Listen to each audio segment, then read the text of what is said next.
வணக்கம் நண்பர்களே. சிவகார்த்திகேயன் நடிக்க கமல்ஹாசன் தயாரிக்கிற சிவகுமார் முருகேசன் இயக்குகிற படம் சேயும். இந்த படம் சிவகார்த்திகேயனுடைய 26வது படம். இது பராசக்திக்கு பிறகு அவர் நடிக்க ஒப்பந்தமாகி இருக்கிற படம் இது. இந்த படத்தினுடைய அந்த அறிமுக வீடியோ, அது ஒரு 3 நிமிட வீடியோ, அது அண்மையில ரிலீஸ் ஆச்சு. சிவகார்த்திகேயன் பிறந்த நாளான பிப்ரவரி 17ஆம் தேதி அந்த வீடியோவை ரிலீஸ் பண்ணாங்க. அது மிகப்பெரிய வரவேற்பு கிடைச்சது.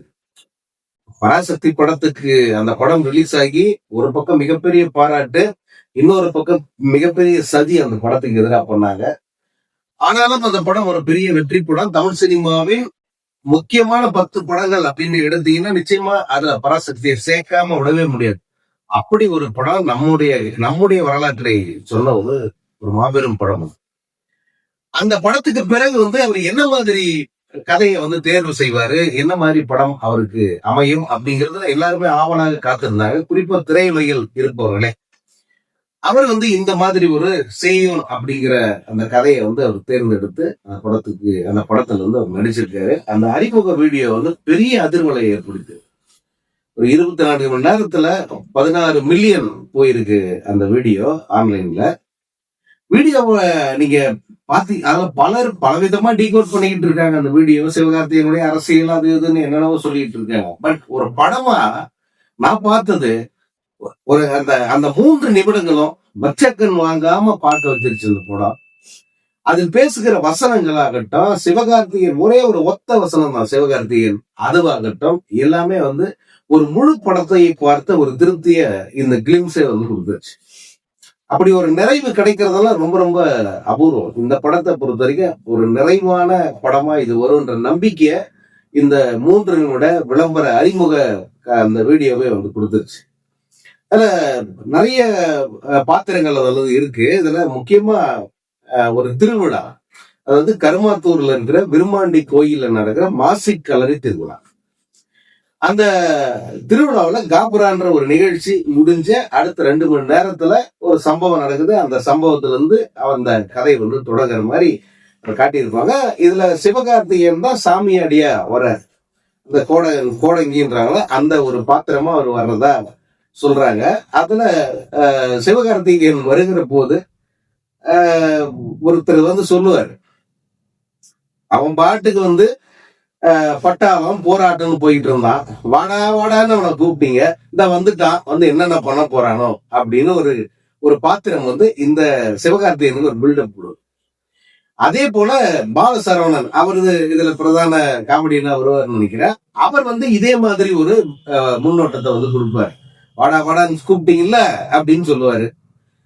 அதுக்கு அடுத்துதான் சிவகார்த்திகேயன் அந்த அவசரத்தை சொல்லுவாரு, வக்காலி வரண்டியே அப்படின்னு சொல்லி மதுரைக்கே உரிய அந்த ஸ்லாங்ல அந்த வசனத்தை பேசுவாரு. அது சரியான பஞ்சா பாக்குற அத்தனை பேரையும் சுண்டி எடுக்கிற மாதிரியான ஒரு காட்சியா அது அமைஞ்சிருக்கு. இதற்கு பலவிதமான அர்த்தங்களை பலரும் சொல்றாங்க.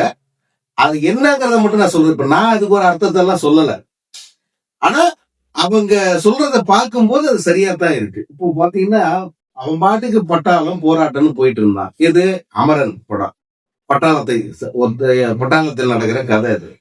அதே போல போராட்டம், மொழி போரை ஒட்டிய ஒரு கதை பராசக்தி. இப்படி போயிட்டு இருந்தவன வாடா வாடான்னு சொல்லி வம்பு இழுத்தீங்களடா. இழுத்தது யாரு வம்புக்கு? உரண்டை இழுத்தது யாரு? இந்த தற்குறி பசங்க. இந்த தருதல பசங்க சும்மா இல்லாம சிவகார்த்திகேயனுடைய படத்துக்கு எதிராக எவ்வளவு முடியுமோ அவ்வளவு தூரத்துக்கு வன்மத்தை துப்பினாங்க. மிகப்பெரிய சதியை அரங்கேற்றினாங்க. இந்த படத்தை ஓட விடாம பண்ணுவோம் அப்படின்னு சொல்லிட்டு அந்த அளவுக்கு மிக மோசமான செயல்களில் ஈடுபட்டாங்க. தமிழ் சினிமாவில் இருக்கிற அதாவது ஜாம்பவன்கள் அவ்வளவு பேர் வருத்தப்பட்ட அளவுக்கு இந்த விஜயோடைய அந்த தற்கொலைகள் செயல்கள் அமைஞ்சிருச்சு. நிஜமாவே 2 தயாரிப்பாளர்கிட்ட பேசுவோம், என்னப்பா அது, என்னப்பா இப்படி பண்றாங்க, இந்த மாதிரி எல்லாமா இருப்பாங்க, சினிமா என்னாகன்னு பயமா இருக்கு அப்படின்னு சொன்னாங்க. நாங்க தான் ஒரு படத்தோட வெற்றி தோல்வியை தீர்மானிக்கிற இடத்துல இருக்கோம் அப்படின்ற ஒரு திமிர்த்தனத்தை அவங்க இந்த படத்துக்கு எதிராக பல விஷயங்கள் செஞ்சு அவங்க அதை பதிவு பண்ணாங்க. ஆனா அதையெல்லாம் தாண்டிதான் இந்த படத்துக்கு இந்த வெற்றி கிடைச்சிருக்கு. சோ அந்த மாதிரியான வன்ம செயல்களில், மிக மோசமான செயல்களில் ஈடுபடுகிற இந்த கூட்டத்துக்கு எதிராக விடப்பட்ட ஒரு சவாலாத்தான் சிவகார்த்திகேயனுடைய இந்த பேச்சு, இந்த இந்த பஞ்சஸ் வந்து இருக்கு அப்படிங்கிறது தான் பலருடைய கருத்து. அதே போல அவர் பாட்டுக்கு சினிமாவுல வந்து ஒரு இடத்தை பிடிக்க அவர் போய்கிட்டு இருந்தாரு. சினிமாவுல இன்னைக்கு சிவகார்த்திகேயனுடைய இடம் எது அப்படின்னா, ரஜினிக்கு அடுத்த இடத்தில் சிவகார்த்திகேயன் அப்படிங்கிற நிலை வந்துருச்சு. ரஜினி அடுத்து சிவகார்த்திகேயன். நீங்க யாரு என்ன கதறினாலும் அல்லது என்ன பேசினாலும் வேற யாரையோ கொண்டாந்து முன்ன வச்சாலும் சினிமா பிசினஸ் இருக்குல்ல, அந்த சினிமா பிசினஸ்ல இருக்கிறவங்க சொல்லுவாங்க, இப்ப இருக்கிற நிலவரப்படி அந்த இடத்துக்கு வந்துட்டார் சிவகார்த்திகேயன் அப்படிங்கிறது தான் வந்து உண்மை. சோ அந்த அந்த இடத்துல இருந்து அடுத்த படிநிலைக்கு போகணும். இவங்க இப்ப இருக்கிற அடுத்த ரஜினிக்கு அடுத்த நிலை நடிகர்கள்னு சொல்லப்படுகிறவங்கள மிஞ்சி போய் ஒரு இடத்த வந்து நிப்பாட்டி ஒரு இடத்துல போய் நிக்கணும். அதை நோக்கி சிவகார்த்திகேயன் போயிட்டு இருக்காரு. அப்படிப்பட்ட ஒரு சீண்டி தேவையில்லாம வந்து அவர் படங்களுக்கு எதிராக இந்த மாதிரி வேலைகள் பண்ணதால அடுத்து என்ன அரசியலா அதை கூட நான் ஒரு கை பார்ப்பேன் அப்படிங்கிற மாதிரிதான் சிவகார்த்திகேயனுடைய இந்த பஞ்ச் இருக்கு அப்படிங்கிறது இன்னொரு தரப்பினுடைய வாதம். இது எதையுமே மறுப்பதற்கும் இல்லை.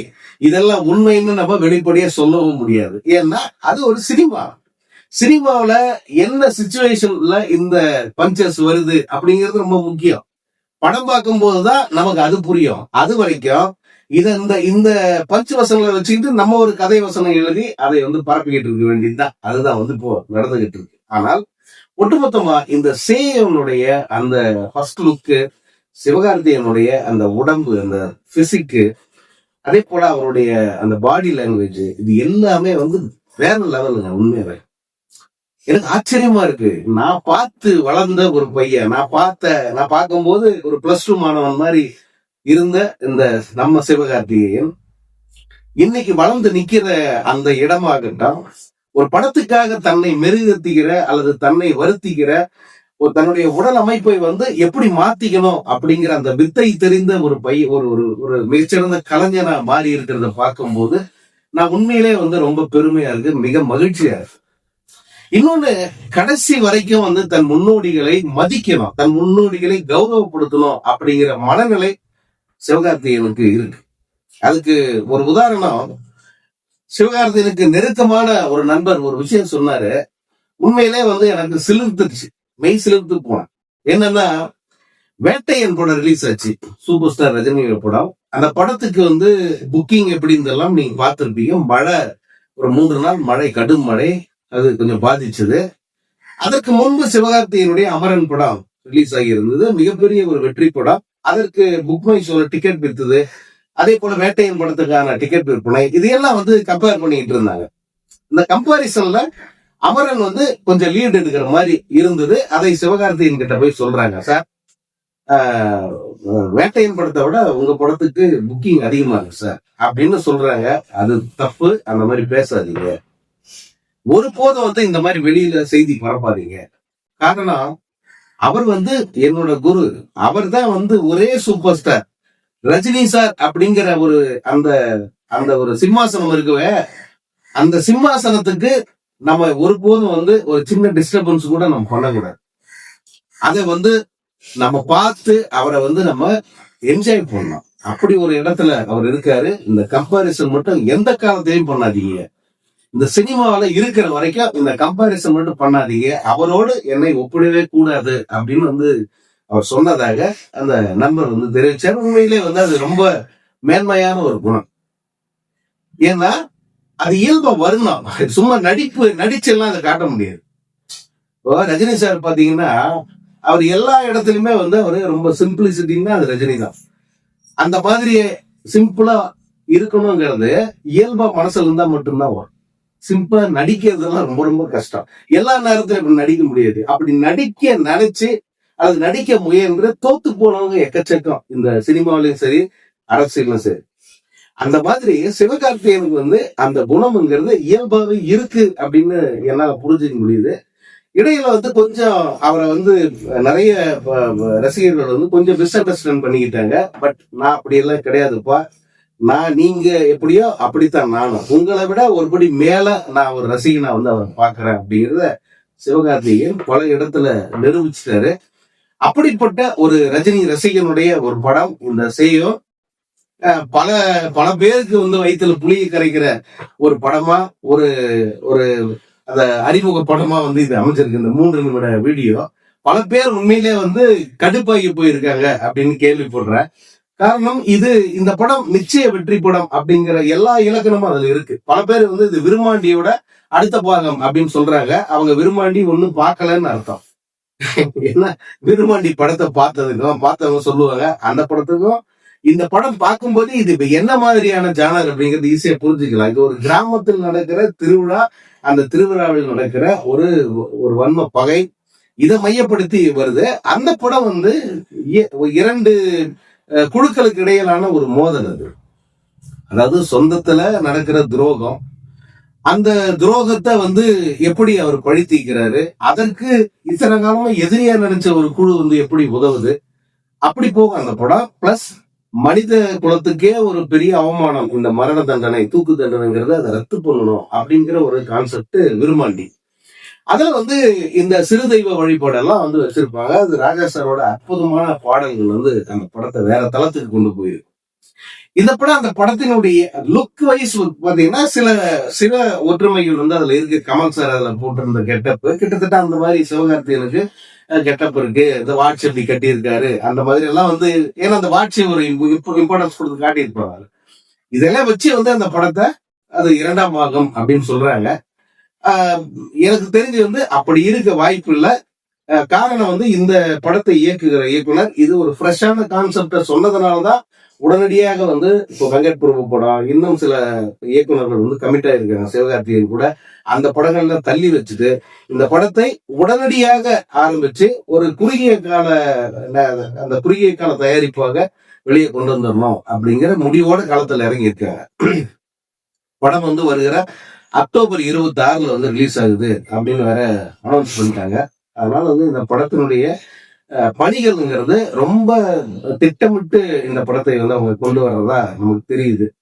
அதுல இந்த அறிமுக வீடியோவே வந்து எல்லா வகையிலும் வந்து அந்த படத்துக்கு பெரிய பிளஸ் பாயிண்டா அமைஞ்சிருக்கு. அதே போல சிவகார்த்திகேயனுடைய அந்த லுக்கு வந்து பலருக்கும் பிடிச்சமான ஒண்ணா மாறி இருக்கு.